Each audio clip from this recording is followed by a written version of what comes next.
ಪೂರ್ಣ ಪರಮಾತ್ಮ ಪಾಪಕರ್ಮದ ದಂಡವನ್ನು ನಾಶಗೊಳಿಸಬಲ್ಲನು. ಇಲ್ಲಿಯವರೆಗೂ ಸಿಕ್ಕಿರುವ ಯಾವುದೇ ಸಂತ ಅಥವಾ ಮಹಾಪುರುಷರು ಅವರು ಇದನ್ನೇ ಹೇಳಿದ್ದಾರೆ. ಏನೆಂದರೆ, ಪಾಪಕರ್ಮದ ಫಲ ಅನುಭವಿಸಿಯೇ ಅಂತ್ಯಗೊಳ್ಳುತ್ತದೆ.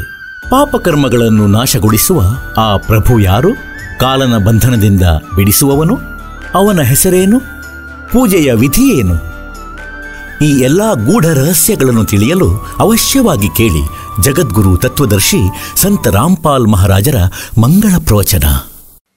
गुरु बिन माला फेरते, गुरु बिन देते दान, गुरु बिन दोनों निष्फल हैं, चाहे पूछो वेद पुराण.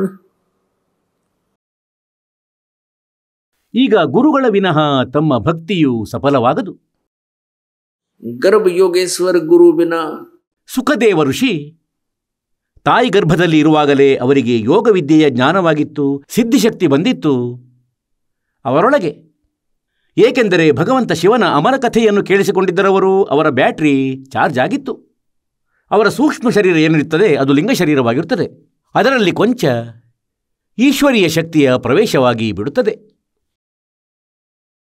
ಯಾವಾಗ ಅವನು ತಾಯಿ ಗರ್ಭದಿಂದ ಹೊರಬಂದನೋ, ಅಂದರೆ ಆಗ 12 ವರ್ಷ ತನಕ ತಾಯಿ ಗರ್ಭದಲ್ಲಿದ್ದವನು ಹೊರಬರುತ್ತಲೇ ನಂತರ ಆಕಾಶದಲ್ಲಿ ಹಾರಿ ಹೊರಟು ಬಿಟ್ಟ.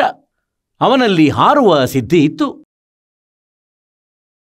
ಕೆಲವು ದಿನಗಳ ಬಳಿಕ ಎಲ್ಲ ತಿಳಿಯಿತು. ಆಗ ವಿಷ್ಣುವಿನ ಲೋಕದಲ್ಲಿ ಹೋಗತೊಡಗಿದ. ಮೊದಲು ಸ್ವರ್ಗಲೋಕದಲ್ಲಿ ಹೋಗುತ್ತಿದ್ದ, ನಂತರ ವಿಷ್ಣು ಲೋಕಕ್ಕೆ ಹೋದ. ವಿಷ್ಣುವಿನ ಲೋಕದಲ್ಲಿ ಇಟ್ಟುಕೊಂಡಿಲ್ಲ, ಏಕೆಂದರೆ ಅವನಿಗೆ ಯಾವ ಗುರು ಇರಲಿಲ್ಲ. ವಿಷ್ಣು ಹೇಳಿದರು, ಮಗನೇ, ಗುರುವನ್ನು ಮಾಡಿಕೊಂಡು ತಾನು ಇಲ್ಲಿಗೆ ಬರಬಹುದು. ಗುರುವಿಲ್ಲದವರಿಗೆ ಇಲ್ಲಿ ಸ್ಥಾನವಿಲ್ಲ, ನಮ್ಮ ಹೋಟೆಲಲ್ಲಿ, ರೆಸ್ಟೋರೆಂಟ್ನಲ್ಲಿ, ಅಂದರೆ ಸ್ವರ್ಗದಲ್ಲಿ. ಈಗ ಪುಣ್ಯಾತ್ಮರೇ, ಈ ಕಾಲನು ನಮ್ಮೊಡನೆ ಎಂಥ ಅಪರಾಧ ಮಾಡಿಟ್ಟಿದ್ದಾನೆಂದರೆ, ಇಂಥ ಅಪರಾಧ ಮಾಡಿಟ್ಟಿದ್ದಾನೆ, ಹೀಗೆ ಮೂರ್ಖರನ್ನಾಗಿಸಿದ್ದಾನೆ. ಅಂದರೆ ನಾವು ಭಕ್ತಿಯನ್ನು ಮಾಡುತ್ತೇವೆ, ಭಕ್ತಿಯ ಬಯಕೆ ಇದೆ, ಪರಮಾತ್ಮನ ಅವಶ್ಯಕತೆ ಇದೆ ನಮಗೆ.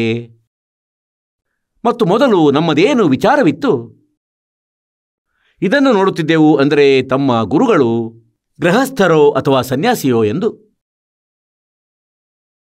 ಆಗ ನಾವು ಸನ್ಯಾಸಿಯನ್ನು ಹೆಚ್ಚು ಇಷ್ಟಪಡುತ್ತಿದ್ದೆವು.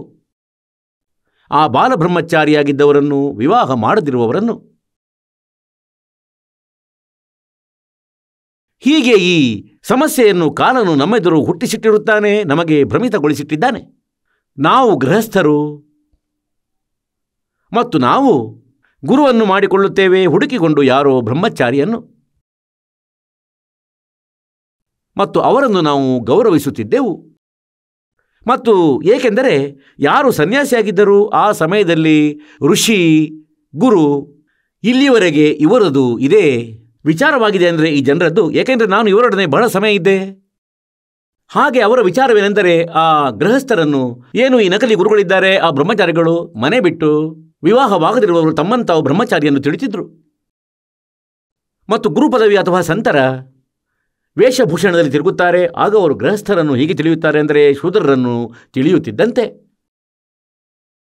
ಹೀಗೆ ಅವರು ತಮ್ಮ ವಚನಗಳಲ್ಲಿಯೂ ಹೇಳುತ್ತಾರೆ ಏನೆಂದರೆ, ಯಾವ ಗುರು ಗೃಹಸ್ಥಿಯಾಗಿದ್ದಾರೆ ಅವರು ಗುರುವಲ್ಲ.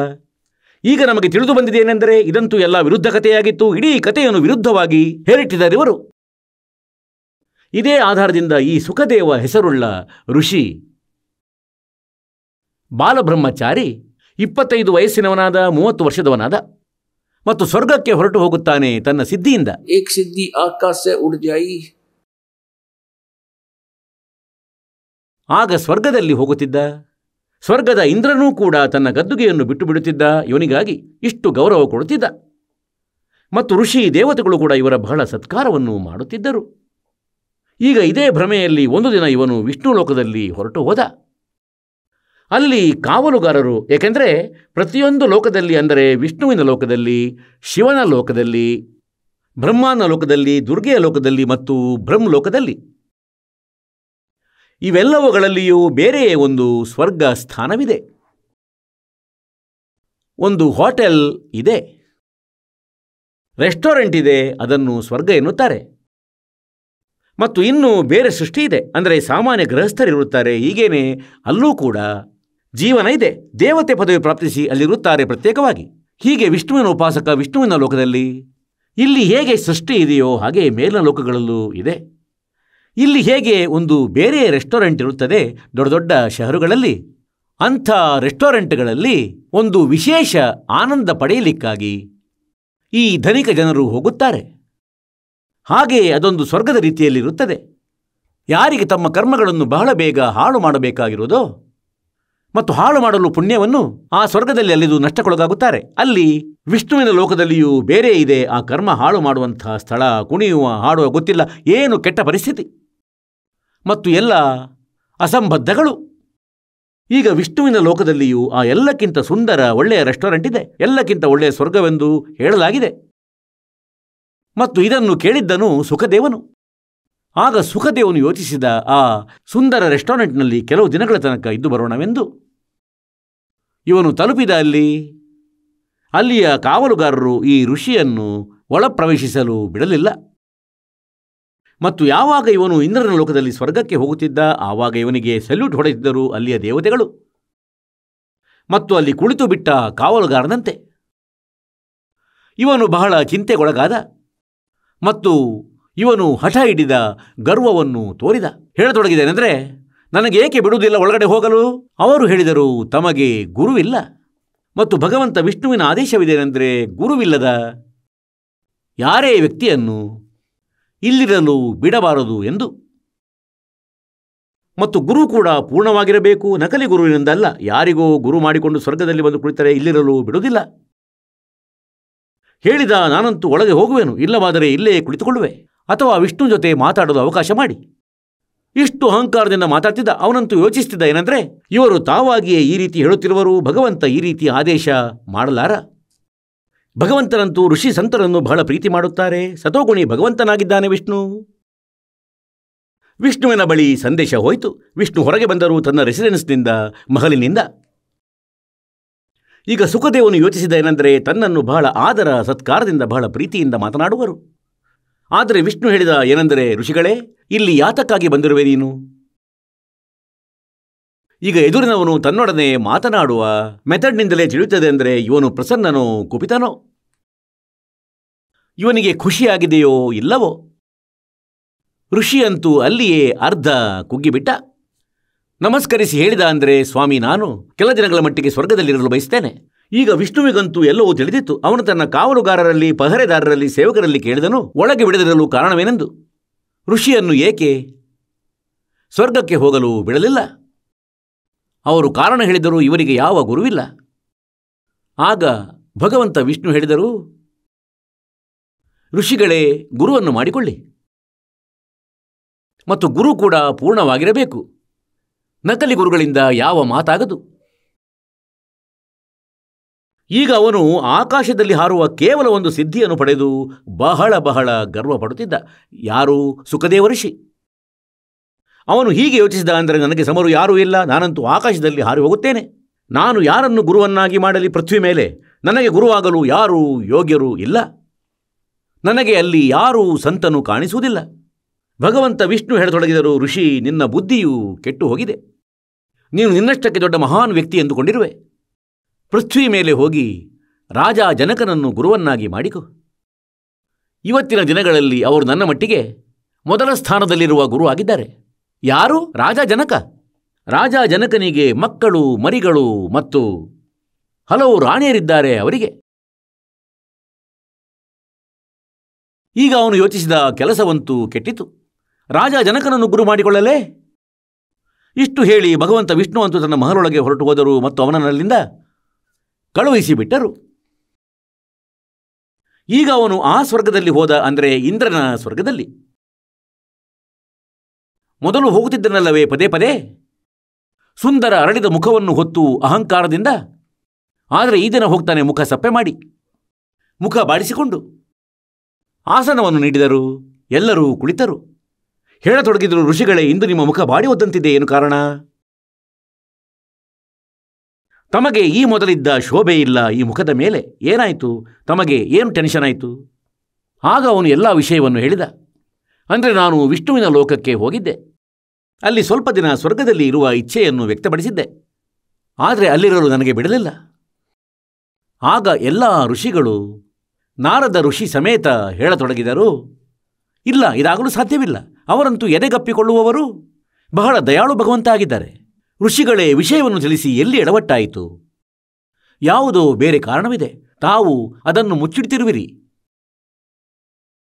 ಆಗ ಅವನು ಹೇಳಿದ ಸುಖದೇವನು ಏನೆಂದರೆ, ಭಗವಂತನು ನನಗೆ ಇದಕ್ಕಾಗಿ ಅಲ್ಲಿ ಇರಬಡಲಿಲ್ಲ, ಅಂದರೆ ನನಗೆ ಯಾರೂ ಗುರು ಇಲ್ಲ. ಆಗ ಈ ವಿಷಯದ ಮೇಲೆ ಅವರೆಲ್ಲರೂ ಕ್ರುದ್ಧರಾದರು. ಆ ಋಷಿ, ಅಲ್ಲಿ ಕುಳಿತಿದ್ದ ಸಂತ ದೇವತೆಗಳು ಹೇಳತೊಡಗಿದರು, ಮಹಾತ್ಮರೇ, ನಾವು ತಮ್ಮನ್ನು ಬಹಳ ವಿದ್ವಾನ ಪುರುಷರೆಂದು ನಂಬಿದ್ದೆವು, ಮತ್ತು ಇಂದಿನವರೆಗೆ ತಾವು ಗುರು ಮಾಡಿಕೊಂಡಿಲ್ಲವೇ? ತಾವಂತೂ ಜೀವನವನ್ನು ಹಾಳು ಮಾಡಿಕೊಂಡಿರಿ. ಮತ್ತಿದು 2 ದಿನದ ಜೀವನವಾಗಿದೆ, ನಂತರ ಕತ್ತೆ ಯೋನಿಯಲ್ಲಿ ಹೋಗುವೆ. ಇದಂತೂ ಹಿಂದಿನ ಜನ್ಮದ ಪುಣ್ಯ ನಿನ್ನೊಡನೆ ಇದೆ, ಹಾಗಾಗಿ ನೀನು ಆಕಾಶದಲ್ಲಿ ಹಾರುತ್ತಾ ತಿರುಗುತ್ತಿರುವೆ. ನಾವಂತೂ ಯೋಚಿಸಿದ್ದೆವು ತಾವು ಗುರು ಮಾಡಿಕೊಂಡಿರುವಿರೆಂದು. ತಾವಂತೂ ಮರ್ಯಾದೆಹೀನರಾಗಿದ್ದೀರಿ, ಮತ್ತು ಇಲ್ಲೂ ಕೂಡ ನಿಮಗೆ ಎಲೌಡಿಲ್ಲ. ಗುರುವಿಲ್ಲಿದ್ದರೆ ಇಲ್ಲಿ ಕೂಡ ಎಲೌಡಿಲ್ಲ. ಈಗ ಸುಖದೇವನು ಹೇಳತೊಡಗಿದ ವಿಷಯವಂತೂ ತಮ್ಮದು ಸರಿ, ಆದರೆ ಪರಮಾತ್ಮನು ಮತ್ತೊಂದು ಮಾತನ್ನು ಹೇಳಿರುವರು. ಏನು ಹೇಳಿದರು? ಅಂದರೆ ರಾಜ ಜನಕನನ್ನು ಗುರು ಮಾಡಿಕೋ ಎಂದು. राजा जनक गृहस्थी बाई और कैसे शीश निवाऊं जाई. ಈಗ ಈ ಅಹಂಕಾರ ರೂಪಿ ರಾಕ್ಷಸ ಎದ್ದು ಬಿಟ್ಟು ಹೀಗೆ ಹೇಳ್ತಾನೆ, ರಾಜ ಜನಕನಂತೂ ಒಬ್ಬ ಗೃಹಸ್ಥ ವ್ಯಕ್ತಿ. सुखदेव बोले, वचन विवेका और मन स्त्री का मुंह नहीं देखा. राजा जनक गृहस्थी बाई और कैसे शीश निवाऊं जाई. ಏಕೆಂದರೆ ಗುರು ಮಾಡಿಕೊಳ್ಬೇಕಾದ್ರೆ ದೀರ್ಘದಂಡ ಪ್ರಣಾಮ ಕೂಡ ಮಾಡಬೇಕಾಗುವುದು. ಈ ಅಹಂಕಾರ ರೂಪಿ ರಾಕ್ಷಸ ಅವನೊಳಗೆ ಮತ್ತೆ ಒಳಗೆ ಹೊಕ್ಕನು. ಆಗ ಋಷಿಗಳು ಬಹಳ ತಿಳುವಳಿಕೆ ಉಳ್ಳವರಾಗಿರುತ್ತಾರೆ, ಬುದ್ಧಿವಂತ ವ್ಯಕ್ತಿ ಹೇಳತೊಡಗಿದರು, ಸುಖದೇವರೇ, ನೋಡಿ, ಪರಮಾತ್ಮನೇ ಆದೇಶ ನೀಡಿರುವಾಗ ನಂತರ ಹಿಂದೆ ಮುಂದೆ ಯೋಚಿಸುವುದೇನಿದೆ? ಹಾಗಾದರೆ ನೀನು ಭಗವಂತನನ್ನು ಬಯಸುತ್ತಿಲ್ಲ, ನಿನ್ನ ಹಿರಿಮೆ ದೊಡ್ಡದಾಯಿತು. ಯಾವಾಗ ಭಗವಂತನ ಆದೇಶವಾಯಿತು ಅವನನ್ನು ಗುರು ಮಾಡಿಕೋ ಎಂದು, ಮತ್ತು ಆಗಲೇ ನೀನು ಇಲ್ಲಿಗೆ ಬರಬಲ್ಲೆ, ಮತ್ತು ನೀನು ಹಿಂದೆ ಮುಂದೆ ಯೋಚಿಸ್ತಿರುವೆ. ಮಾಡಿಕೊಳ್ಳದಿದ್ದರೆ ಹೋಗು, ತನ್ನ ಇಷ್ಟದಂತೆ ಮಾಡು, ಅಲೆ ಎತ್ತಿರು. ಈಗ ವಿವಶನಾದ ಮತ್ತು ವಾಪಸ್ಸಾದನು. ತನ್ನ ತಂದೆಯ ಬಳಿಗೆ ಹೋದ. ಅವರ ಮುಖ ಕೂಡ ನೋಡಿರಲಿಲ್ಲ. ತನ್ನ ತಂದೆ ವ್ಯಾಸರದ್ದು. ಏಕೆಂದರೆ ಗರ್ಭದಲ್ಲಿ ಅವನಿಗೆ ಜ್ಞಾನವಿರುತ್ತದೆ, ಜೀವಾತ್ಮಕ್ಕೆ, ಅಂದರೆ ನಾನು ಮುಂದೆ ಹೋಗಿ ಹೇಗೆ ದುಃಖಪಡುವೆ. ಮತ್ತು ಇವನು ಮೊದಲೇ ಬ್ರಹ್ಮ ವಿಷ್ಣು ಮಹೇಶ್ವರನ್ನು ವಚನಬದ್ಧ ಮಾಡಿಟ್ಟಿದ್ದ. ತಾಯಿಯ ಗರ್ಭದಿಂದ ಹೊರಬರುವ ಮುನ್ನ ಮತ್ತು 12 ವರ್ಷ ಸ್ಟ್ರೈಕ್ ಮಾಡಿದ. ಇವನು ಹೊರಗೆ ಬರಲಿಲ್ಲ ತಾಯಿಯ ಗರ್ಭದಿಂದ. ಆಗ ಬ್ರಹ್ಮ ವಿಷ್ಣು ಮಹೇಶ್ವರು ಇವನಿಗೆ ಹೇಳಿದರು, ಮಗು, ಈ ಹೊಸ ಪದ್ಧತಿಯನ್ನು ಪ್ರಾರಂಭಿಸಬೇಡ, ನೀನು ಹೊರಗಡೆ ಬಾ. ಮತ್ತು ಹೀಗೆ ಎಲ್ಲ ತಾಯಂದಿರು 12 ವರ್ಷಗಳ ತನಕ ಮಕ್ಕಳನ್ನು ಗರ್ಭದಲ್ಲಿಟ್ಟುಕೊಂಡರೆ ಬಹಳ ಕಷ್ಟವಾಗುವುದು, ನೀನು ಹೊರಗೆ ಬಂದುಬಿಡು. ಆಗ ಇವನು ಹೇಳಿದ್ದ, ಒಂದು ಷರತ್ತಿನ ಮೇಲೆ ಬರಬಲ್ಲೆ. ತಾವು ತಮ್ಮ ಇಂಜೆಕ್ಷನ್ ಅನ್ನು ನೀಡಬಾರದು ನನಗೆ. ಈ ಇಂಜೆಕ್ಷನ್ ಅನ್ನು ನೀಡಕೂಡದು. ಅಂದರೆ ಈ ತಮ್ಮ ತ್ರಿಗುಣಮಯಿ ಮಾಯೆಯನ್ನು ತಡೆಯಬೇಕು, ನಾನು ಹೊರಗೆ ಬರುವ ತನಕ. ಆಗ ಇವರು ಹೇಳಿದರು, ಮಗು, ಅಷ್ಟು ಸಮಯ ನಾವು ಕೂಡ ತಡೆ ಹಿಡಿಯುವುದು ಅಸಾಧ್ಯ ಇದನ್ನು. ಏಕೆಂದರೆ ಇದು ನಮ್ಮ ಸಾಮರ್ಥ್ಯದ ಮಾತಲ್ಲ, ಇದಂತೂ ನಮ್ಮ ಸೃಷ್ಟಿ ಆಧಾರಿತ ಕಾರ್ಯವಾಗಿದೆ. ಆದರೆ ನಾವು ಇಷ್ಟೇ ಸಮಯ ಇದನ್ನು, ಅಂದರೆ ಫ್ರ್ಯಾಕ್ಷನ್ ಆಫ್ ಸೆಕೆಂಡ್ ತಡೆಯಬಲ್ಲೆವು. ಇದಕ್ಕಿಂತ ಹೆಚ್ಚು ನಮಗೆ ಸಾಮರ್ಥ್ಯವಿಲ್ಲ ನಾವು ಈ ಪ್ರೆಷರನ್ನು ತಡೆ ಹಿಡಿಯಲು. ಇವನು ಹೇಳಿದ, ನೀವು ಇಷ್ಟೇ ಹೊತ್ತು ತಡೆ ಹಿಡಿಯಿರಿ. ಅವರು ಇಷ್ಟೇ ಸಮಯ ಕಷ್ಟದಿಂದ ತಡೆದರು. ಆಗ ಒಮ್ಮೆಲೆ ತಾಯಿ ಹೊಟ್ಟೆಯಿಂದ ಹೊರಬಂದ ಮತ್ತು ತನ್ನ ಕರುಳ ಬಳ್ಳಿಯನ್ನು ಹೆಗಲ ಮೇಲೆ ಹಾಕಿಕೊಂಡು ಹೊರಟು ಬಿಟ್ಟನು. ಮತ್ತು ವ್ಯಾಸರು ಕೂಗತೊಡಗಿದರು, ಮಗನೇ ಮಗನೇ, ನನಗೆ ಮುಖವನ್ನಾದರೂ ತೋರಿಸು. ಅರೇ, ಮುಖವನ್ನಾದರೂ ತೋರಿಸು. ನಿನ್ನ ಆಸೆಯಲ್ಲಿ ನಾವು ಕುಳಿತಿದ್ದೆವು, ಮಗ ಹುಟ್ಟುವನೆಂದು. ಆಗ ಹೇಳತೊಡಗಿದ, ಋಷಿಗಳೇ, ಈಗ ನನಗೆ ಎಲ್ಲ ಜ್ಞಾನವಾಗಿದೆ. ಮತ್ತು एक लेवा एक देवा दूतम, कोई किसी का पिता नहीं पूतम, जो ऋण संबंध जुड़ा एक ठाठा, अंश में सब 12 बाटा. ಸುಖದೇವನು ಹೇಳಿದ, ಋಷಿಗಳೇ, ಗೊತ್ತಿಲ್ಲ ಎಷ್ಟು ಬಾರಿ ನೀವು ನನ್ನ ತಂದೆಯಾಗಿರುವಿರಿ, ಗೊತ್ತಿಲ್ಲ ಎಷ್ಟು ಬಾರಿ ನಾನು ನಿಮ್ಮ ತಂದೆಯಾಗಿದ್ದೆ. ಇದಂತೂ ಭಯಂಕರ ರೋಗವಾಗಿದೆ. ಈಗ ನಾನು ಈ ಜಾಲದಲ್ಲಿ ಸಿಲುಕಿಕೊಳ್ಳಲಾರೆ, ಏಕೆಂದರೆ ಮಮತೆ ಉಂಟಾಗುತ್ತದೆ. ಪರಿವಾರದೊಂದಿಗೆ ಮೋಹ ಉಂಟಾಗುವ ಭಯದಿಂದ ಅವನು ಆಕಾಶದಲ್ಲಿ ಹಾರಿ ಹೊರಟು ಬಿಟ್ಟ. ಮತ್ತು ಯಾವಾಗ ಇವನಿಗೆ ಸಮಸ್ಯೆ ಬಂತು ಆಗ ಕೇಳಿದ. ಅವರು ಹೇಳಿದರು, ಋಷಿಗಳು ಹೇಳಿದರು, ಏನೆಂದರೆ, ನಿನ್ನ ತಂದೆಯಲ್ಲಿ ಕೇಳಿಕೋ, ದೊಡ್ಡ ವಿದ್ವಾನ ಪುರುಷರು ವ್ಯಾಸರು ಆಗಿದ್ದಾರೆ. ವ್ಯಾಸರ ಬಳಿ ಬಂದ ಸುಖದೇವ. ಆಗ ವ್ಯಾಸರು ಹೇಳಿದರು, ಪುತ್ರ, ಬಾ, ನಿನ್ನದು ಬಹಳ ನಿರೀಕ್ಷೆ ಇತ್ತು ನನಗೆ. ನನ್ನ ಆತ್ಮ ಸಂತುಷ್ಟವಾಯಿತು ನನ್ನ ಮಗನನ್ನು ನೋಡಿ. ಈಗ ಈ ಮೋಹ ಇಷ್ಟು ಪ್ರಬಲವಾಗಿರ್ತದೆ ಅಂದರೆ ಜೀವದ್ದು ಈ ಕಾಲನ್ನು ಬಂಧಿಸಿಟ್ಟಿರುತ್ತಾನೆ ನಮ್ಮನ್ನು. ವ್ಯಾಸರು ಬಹಳ ಸಂಭ್ರಮಿಸಿದರು ತಮ್ಮ ಮಗನನ್ನು ಕಂಡು. ನಂತರ ಅವನು ಹೇಳಿದ ಏನೆಂದರೆ, ಅಪ್ಪಾಜಿ ನಾನು ಹೀಗೀಗೆ ಎಂದು ಎಲ್ಲ ಕಥೆಯನ್ನು ಹೇಳಿದನು. ಆಗ ವ್ಯಾಸರು ಕೂಡ ಅದೇ ಮಾತು ಹೇಳಿದರು. ಅಂದರೆ, ಅರೇ ಮಗನೇ, ನೀನು ನನ್ನಿಂದ ಜನ್ಮ ತಾಳಿ ಕೂಡ ವ್ಯರ್ಥವಾಯಿತು. ನೀನು ಗುರುವನ್ನು ಮಾಡಿಕೊಂಡಿಲ್ಲ. ನಾನಂತೂ ಯೋಚಿಸಿದ್ದೆ ಅಂದರೆ ಯಾರೋ ಒಳ್ಳೆಯ ಗುರುವನ್ನು ಮಾಡಿಕೊಂಡಿರುವೆಂದು. ಏಕೆಂದರೆ ನೀನು ಒಳ್ಳೆಯ ವಿವೇಕವುಳ್ಳ ಮಾತುಗಳನ್ನು ಹೇಳಿ ಇಲ್ಲಿಂದ ಹೋಗಿದ್ದೆ. ಮತ್ತು ನೀನು ಮಗನೇ ಖಂಡಿತ ಮೂರ್ಖನು.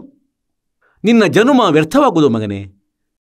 ನಂತರ ಅವನು ಹೇಳಿದ, ಅಪ್ಪಾಜಿ, ಭಗವಂತ ವಿಷ್ಣು ಒಂದು ಸಮಸ್ಯೆಯನ್ನು ಹುಟ್ಟು ಹಾಕಿದರು. ಅವರು ಹೇಳ್ತಾರೆ, ರಾಜ ಜನಕರಿಂದ ನಾಮದೀಕ್ಷೆ ಪಡೆ ಮತ್ತು ನಾನು ಬಾಲಬ್ರಹ್ಮಚಾರಿ.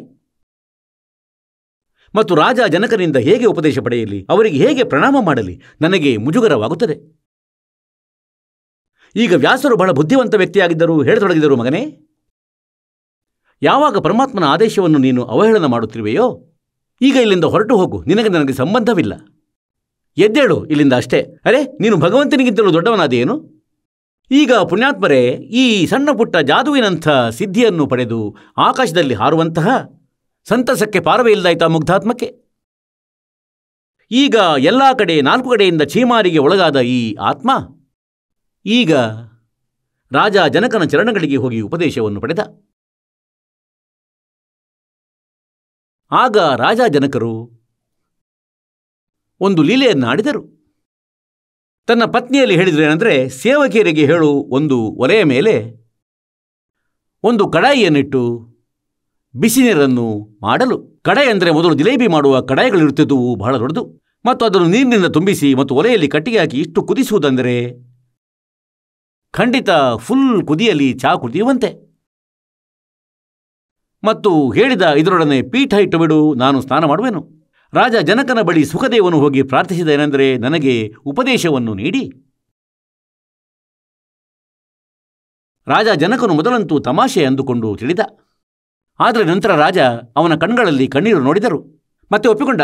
ಇಂದು ಇವನ ಬುದ್ಧಿ ಸ್ಥಿರತೆಗೆ ಬಂತು. ಈಗ ಅಲ್ಲಿ ಕಡಾಯಿಯಲ್ಲಿ ಏನು ನೀರು ಕುದಿಯುತ್ತಿತ್ತು, ಅದರ ಬಳಿ ಸ್ನಾನಕ್ಕಾಗಿ ಮೊದಲೊಂದು ಮಣೆ ಇರ್ತಿತ್ತು ಮರದ್ದು, ಅದನ್ನು ಹಾಕಿಸಿದರು. ಮತ್ತು ಹೇಳ್ತಾರೆ, ರಾಜ ಜನಕನಿಗೆ 10,000 ರಾಣಿಯರು ಇದ್ದರು. ಅವರಲ್ಲಿ ಯಾರು ಮುಖ್ಯವಾಗಿದ್ದರೂ ಪಟ್ಟದ ರಾಣಿಯಾಗಿರ್ತಾಳು ಅವಳು. ಅವಳಿಗೆ ಹೇಳಿದರು, ತಾವು ನನಗೆ ಸ್ನಾನವನ್ನು ಮಾಡಿಸಬೇಕು. ಈಗ ಮೊದಲು ಬಹಳ ಸೇವೆಯನ್ನು ಮಾಡ್ತಿದ್ರು ತಮ್ಮ ಪತಿಗಳಿಗೆ ಇಂಥ ಪತ್ನಿಯರು. ಇದು ಒಂದು ನಿಯಮವೇ ಆಗಿತ್ತು ಆವಾಗ. ಆ ಕುದಿಯುವ ನೀರಿನ ಕಡಾಯಿ ಅಂದರೆ ಆ ನೀರಿನ ಕಡಾಯಿಯ ಬಳಿ ಮಣೆಯನ್ನು ಮತ್ತು ಸ್ನಾನದ ಪಾತ್ರೆಯನ್ನು ಇರಿಸಿ ಮತ್ತು ಎದುರಲ್ಲಿ ಸುಖದೇವನನ್ನು ಕುಳ್ಳಿರಿಸಲಾಯಿತು. ಕುಳಿತ ಎದುರಲ್ಲಿ ಒಂದು ಚಾದರ ಹಾಸಿಟ್ಟಿದ್ರು, ಕಂಬಳಿ ಹರಡಿಸಿದ್ರು. ಅದರ ಮೇಲೆ ಜಮೀನಿನ ಮೇಲೆ ಕುಳಿತುಕೊಂಡ ಅವನು. ಈಗ ಅವನ ಪತ್ನಿ ಏನು ಮಾಡುತ್ತಾಳೆ, ಆ ಕುದಿಯುವ ಕಡಾಯಿಯಿಂದ ನೀರಿನ ಲೋಟವನ್ನು ತುಂಬಿಸಿ ರಾಜ ಜನಕನ ತಲೆಯ ಮೇಲೆ ಹಾಕಿದಳು, ಜಟೆಯ ಮೇಲೆ. ಮತ್ತು ತನ್ನ ಕೈಗಳಿಂದ ಸ್ನಾನ ಮಾಡಿಸಿದ್ಲು. ಏಕೆಂದರೆ ಹೀಗೆ ಸ್ನಾನ ಮಾಡಿಸುವಾಗ ಕೈಗಳ ಮೇಲೂ ಬೀಳುವುದು ಜೊತೆಯಲ್ಲಿ. ಮತ್ತು ಸುಖದೇವ ಹೀಗೆ ಮಾಡುವ. ಈಗ ನೀರು ಹಾಕಿದಳು ರಾಜ ಜನಕನ ಮೇಲೆ ಕುದಿಯುತ್ತಿರುವುದು. ಮತ್ತು ಸುಖದೇವ ಹೀಗೆ ಭಾವಿಸುವ, ಅಂದರೆ ಸುಟ್ಟು ಹೋಗುವ ಈಗ ಇವನು. ಈಗ ರಾಜ ಜನಕನು ಹೇಳಿದ, ಹೇ ಋಷಿ ಬ್ರಹ್ಮಚಾರಿ, ನನ್ನ ಸ್ನಾನ ಆದ ಬಳಿಕ ನನ್ನ ಶರೀರದ ಮೇಲೆ ಏನು ನೀರು ಹಾಕಲಾಗುತ್ತಿದೆ ಮತ್ತು ಇದು ಕೆಳಗಡೆ ಹರಿದು ಮೋರಿಯಿಂದಾಗಿ ಹೋಗುತ್ತಿದೆ, ನಾಲೆಯಿಂದ. ವ್ಯಾಸನ ಪುತ್ರನೇ, ಈ ನನ್ನ ಸ್ನಾನದ ಬಳಿಕ ಏನು ನೀರು ಕೆಳಗೆ ಹರಿದು ಹೋಗುತ್ತಿದೆಯೋ ನೀನು ಅದರಲ್ಲಿ ಬೆರಳು ಹಾಕಿ ತೋರಿಸು. ನಾನು ಒಪ್ಪಿಕೊಳ್ಳುವೆ, ನೀನು ಎಂತಹ ಬಾಲಬ್ರಹ್ಮಚಾರಿ ಮತ್ತು ಸಿದ್ಧಪುರುಷನಾಗಿರುವೆ. ಹೀಗೆ ಹೇಳಿದ. ಇಲ್ಲ, ನಾನು ಹಾಕಲಾರೆ. ನಂದಂತೂ ಎಲ್ಲ ಬೆರಳುಗಳು ಸುಟ್ಟು ಹೋಗುವು, ಅಷ್ಟು ಬಿಸಿ ಇದೆ ಇದು. ಸ್ನಾನ ಮಾಡುವಾಗ ಶರೀರದ ಮೇಲೆ ನೀರು ಹಾಕಿದ ಮೇಲಂತೂ ಆ ನೀರು 40% ತಣ್ಣಗಾಗಿ ಬಿಡುತ್ತದೆ ಮತ್ತು ಅದು ಅವನಿಂದ ಇಳಿದು ಹೋಗಿ ಮೋರಿಯಿಂದಾಗಿ ಹರಿದು ಹೋಗುತ್ತಿದೆ ಮತ್ತು ಅದರಲ್ಲಿ ಹಬೆ ಹೊರಡುತ್ತಾ ಹೋಗುತ್ತಿದೆ.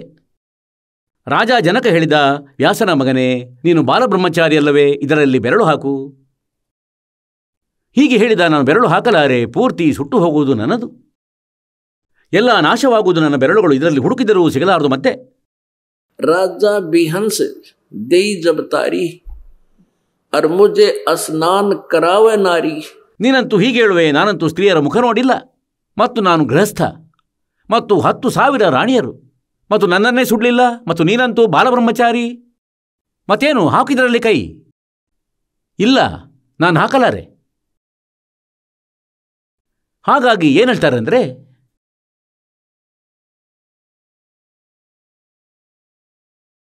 कि इंद्री कर्म लगाओ किसके, जैसे जिह्वा लेप नहीं मधुरस के,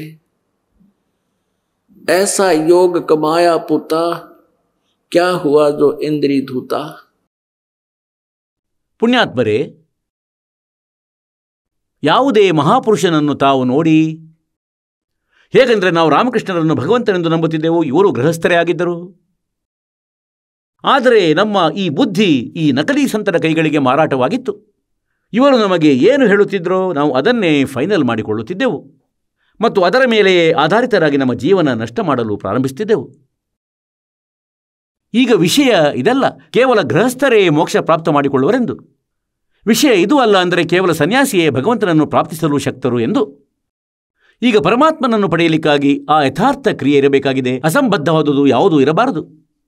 ದುರಾಚಾರವಿರಕೂಡದು, ವಿಕಾರವಿರಕೂಡದು. ಬೀಡಿ, ಸಾರಾಯಿ, ಮಾಂಸ, ತಂಬಾಕು, ಇದೇ ರೀತಿ ಲಂಚಕೋರತನ, ನಕಲು, ಕಾಳಸಂತೆ ಇದೆಲ್ಲ ಎಂದಿಗೂ ಇರಬಾರದು. ಬೇಕಾದರೆ ಗೃಹಸ್ಥನಾಗಿರಲಿ, ಬೇಕಾದರೆ ವಿವಾಹಿತನಾಗಿರಲಿ ಅಥವಾ ಅವಿವಾಹಿತನಾಗಿರಲಿ, ಮರ್ಯಾದೆಯಲ್ಲಿದ್ದು ಸತ್ಯವಂತರಿರಬೇಕು, ಸದ್ಭಕ್ತಿಯಾಗಿರಬೇಕು. ಇಬ್ಬರೂ ಮೋಕ್ಷ ಪ್ರಾಪ್ತಿಸುವರು. ಪುಣ್ಯಾತ್ಮರೇ, ಈಗ ಸುಖದೇವ ಋಷಿಗೆ ಎಷ್ಟು ವೈರಾಗ್ಯವಿತ್ತು. ರಾಜ ಜನಕರನ್ನು ಗುರು ಕೂಡ ಮಾಡಿಕೊಂಡರು, ಆದರೆ ಮೋಕ್ಷವಿಲ್ಲ. ಸ್ವರ್ಗ ತನಕ ಹೋದರು ಇವರಿಬ್ಬರು ಗುರು ಶಿಷ್ಯರು. ಮತ್ತು ಯಾವಾಗ ಇವರ ಸ್ವರ್ಗದ ಸಮಯ ಸಮಾಪ್ತವಾಯಿತೋ ಗುರುಗಳಂತೂ ಬಂದು ಬಿಟ್ಟರು. ಈಗ ಶಿಷ್ಯ ಕೂಡ ಬರುವನು ಸ್ವಲ್ಪ ದಿನಗಳಲ್ಲಿ. ಗುರುಗಳು ಯಾರಾಗಿದ್ದರು? ರಾಜ ಜನಕನು, ಮತ್ತು ಅವರೇ ರಾಜ ಅಂಬರೀಷನಾಗಿದ್ದರು ಸತ್ಯಯುಗದಲ್ಲಿ. ಮತ್ತು ಅದೇ ಆತ್ಮ ನಂತರ ನಾನಕರಾದರು. ಈ ಗುರು ನಾನಕರು, ಇವರಿಂದ ಸಿಖ್ ಧರ್ಮದ ಉತ್ಥಾನವಾಯಿತು. ಮತ್ತು ನಂತರ ಗುರುನಾನಕ ದೇವರಿಗೆ ಪರಮೇಶ್ವರರು ಸಿಕ್ಕಿದರು. ಸತ್ಯಖಂಡದಿಂದ ಬಂದು ಕಬೀರ ದೇವರು, ಅದೇ ಧಾಣಕ ನೇಕಾರ. ಆಗ ಅವರಿಂದ ನಾನಕರ ಆ ಆತ್ಮದ ಉದ್ಧಾರವಾಯಿತು. ಅವರೇ ಸತ್ಯಯುಗದಲ್ಲಿ ರಾಜ ಅಂಬರೀಷರಾಗಿದ್ದರು ಮತ್ತು ಬಹಳ ಒಳ್ಳೆಯ ಸಾಧಕರಾಗಿದ್ದರು ಮತ್ತು ಜನಕರಾದರು. ಅವರು ಸೀತೆಯ ಸಾಕು ತಂದೆ ಎಂದು ಎನಿಸಿಕೊಂಡರು. ಅದೇ ಆತ್ಮ ನಂತರ ನಾನಕರಾದರು. ಮತ್ತು ನಾನಕರ ಕಲ್ಯಾಣ ಆಗ ಆಯಿತು ಯಾವಾಗ ಪರಮಾತ್ಮನ ಯಥಾರ್ಥ ಭಕ್ತಿ ಪ್ರಾಪ್ತಿಯಾಯಿತು. ಈಗ ಈ ದಾಸನು ತಮಗೆ ಎಲ್ಲಿ ಮತ್ತು ಏನು ತಿಳಿಸಲು ಬಯಸ್ತಾನೆ ಎಂದು. ಅಂತೆಯೇ ಗೀತೆ ಅಧ್ಯಾಯ ಸಂಖ್ಯೆ 16 ಶ್ಲೋಕ ಸಂಖ್ಯೆ 23ರಲ್ಲಿ ಹೇಳಿದೆ, ಶಾಸ್ತ್ರ ವಿಧಿಯನ್ನು ತ್ಯಜಿಸಿ ಯಾರು ಮನಸ್ಸೇಚ್ಛೆ ಆಚರಣೆ ಮಾಡುತ್ತಾರೆ ಅವರಿಗೆ ಯಾವ ಸುಖವಾಗದು, ಯಾವ ಸಿದ್ಧಿ ಪ್ರಾಪ್ತವಾಗುವುದಿಲ್ಲ ಮತ್ತು ಅವರಿಗೆ ಮೋಕ್ಷವೂ ಆಗುವುದಿಲ್ಲ.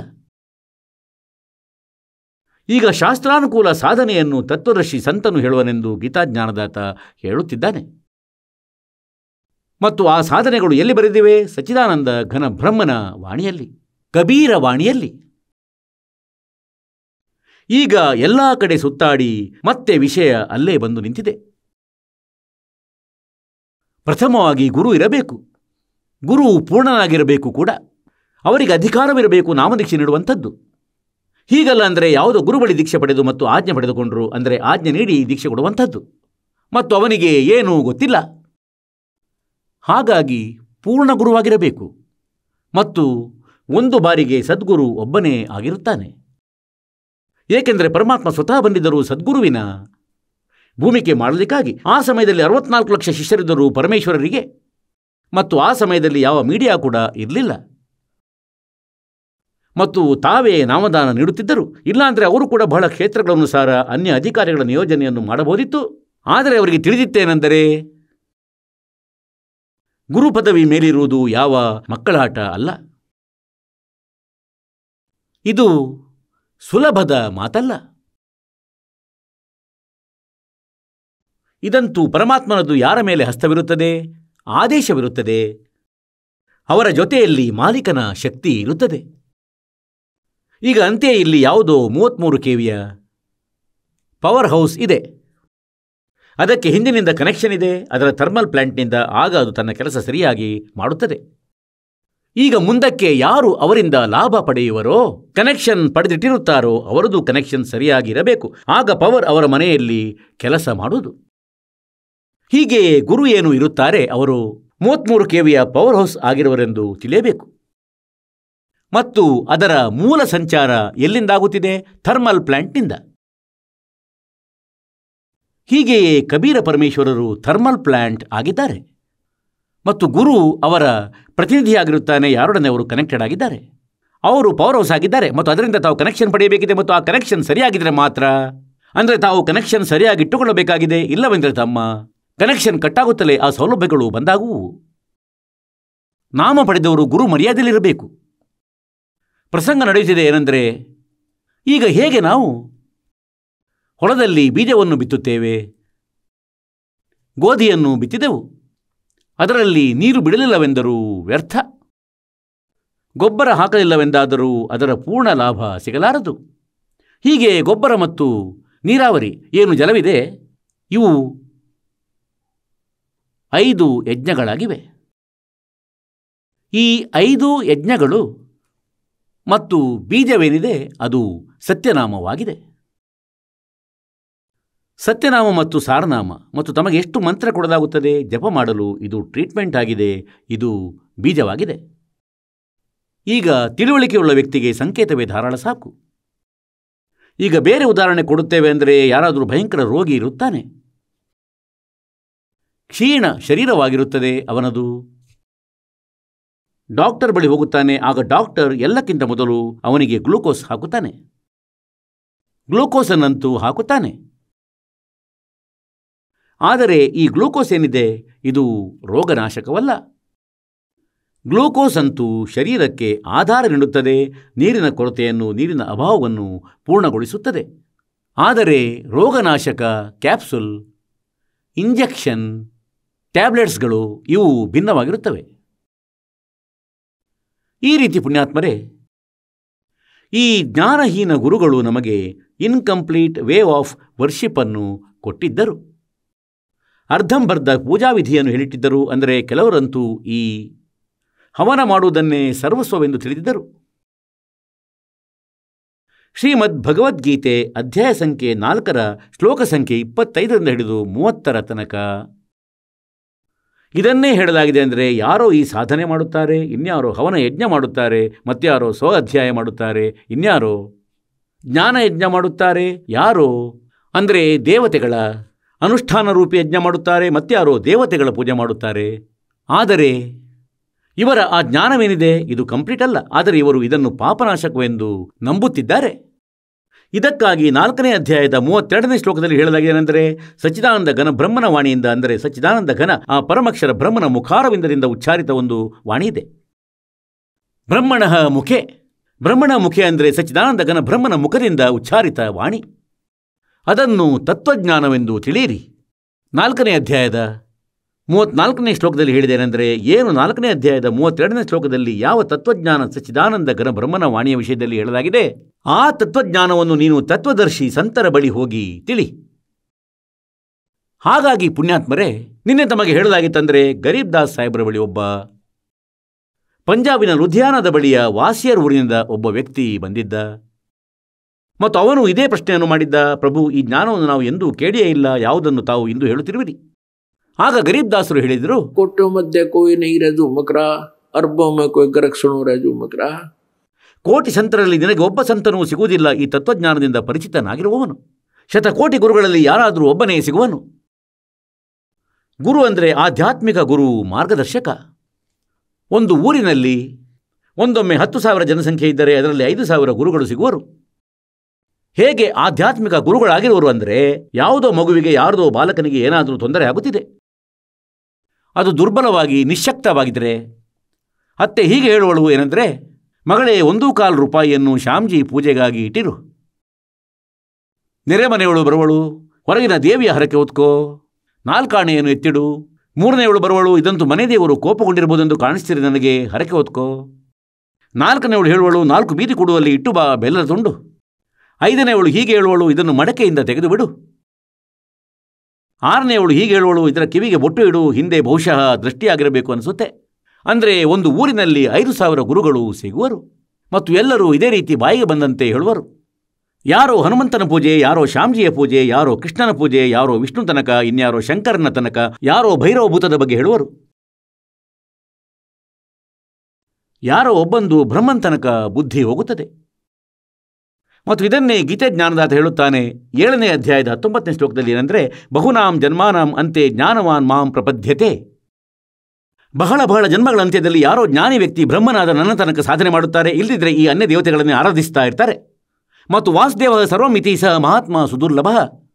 ಅಂದರೆ ವಾಸುದೇವ ಅಂದರೆ ಪರಮಾಕ್ಷರ ಬ್ರಹ್ಮನೇ ಸಕಲವೂ ಆಗಿರುವನು. ಅವನೇ ಪೂಜೆಗೆ ಯೋಗ್ಯನು, ಅವನೇ ಪಾಪನಾಶಕನು, ಅವನೇ ಇಷ್ಟದೇವ ಎಲ್ಲರಿಗೂ, ಅವನೇ ಕುಲದ ಒಡೆಯನಾಗಿದ್ದಾನೆ, ಎಲ್ಲರ ಸೃಷ್ಟಿಕರ್ತನಾಗಿದ್ದಾನೆ. ಮತ್ತು ಅವನದೇ ಪೂಜೆಯಿಂದ ಮೋಕ್ಷವಾಗುವುದು. ಇದನ್ನು ಹೇಳುವಂತಹ ಸಂತನು ಬಹಳ ಕಷ್ಟದಿಂದ ಸಿಗುವನು, ಸುದುರ್ಲಭ.